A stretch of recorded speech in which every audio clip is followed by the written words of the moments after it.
ఎవరు పెద్దయినా నువ్వు? నేను వచ్చింది మా అందగాడు వంశీని కలవడానికి. ఆ అందగాడిని నేనే. వంశీ నువ్వేనా ఇది? నేనే జలగన్నా. ఎచ్చి నీకు నేను అన్నయ్య ఏంది? నువ్వే నాకు బాబాయ్లా ఉన్నావు. బాబాయ్ వామ్మో, నీ నోటి నుండి ఆ పేరుతో పిలవకు, నాకు దడపడుతుంది.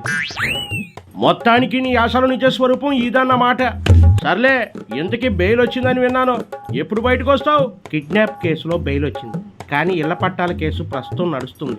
దానికి ఇంకా బెయిల్ రాలేదు. సర్లే, 3 నెలలు ఉన్నావుగా, నీకు అలవాటైపోయిందిగా, మెల్లగా అదే వస్తుందిలే. బెయిల్ వస్తుందో రాదో తెలియదు, కానీ ఈలోపు దగ్గి నాకు చావు వచ్చేలా ఉంది. పాపి చిరాయి అన్నారులే, ఏం కంగారు పడుకో.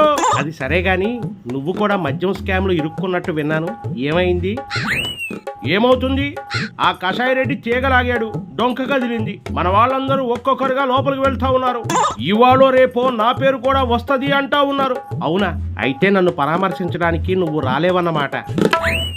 అందుకేగా ఒకసారి జైలు టూర్ పెట్టిన మనోళ్ళందరినీ చూసి వచ్చినట్లుంటుందని. తర్వాత మీ అందరూ ఎలాగో నా దగ్గరికి రావాలిగా నన్ను చూడ్డానికి. అందరూ వస్తారేమో, కానీ నేను మాత్రం ఇక్కడే ఉంటాను అనిపిస్తుంది. నిరాశపడకో. ఇళ్ల పట్టాలకు కిడ్నాప్ కేసుకే నువ్వు ఇలా భయపడుతూ ఉంటే మన పేరుతో ఎన్ని కేసులున్నాయో లెక్కేలేదు. తొక్కలో కేసుల గురించి ఎక్కువ ఆలోచించకో.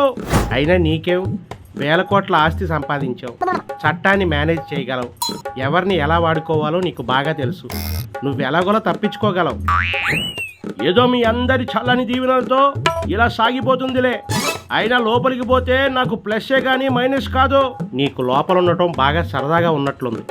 ఒకప్పుడు ఏదో వెళ్ళావని, ఇప్పుడు కూడా పరిస్థితి అలాగే ఉంటుందని భ్రమలో ఉన్నట్లున్నావు. ఇప్పుడు ట్రీట్మెంట్స్ బాగా అప్డేట్ అయ్యాయి.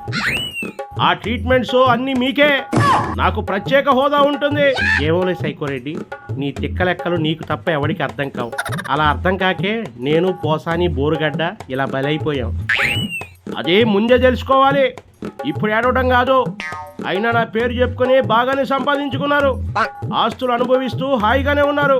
ఇప్పుడేగా టైం బాగోక అనుభవిస్తూ ఉన్నారు. అది సరే గాని, నా ప్రాణమిత్రుడిని చూసి చాలా రోజులైంది. ఎలా ఉన్నాడు గుట్కానా అని?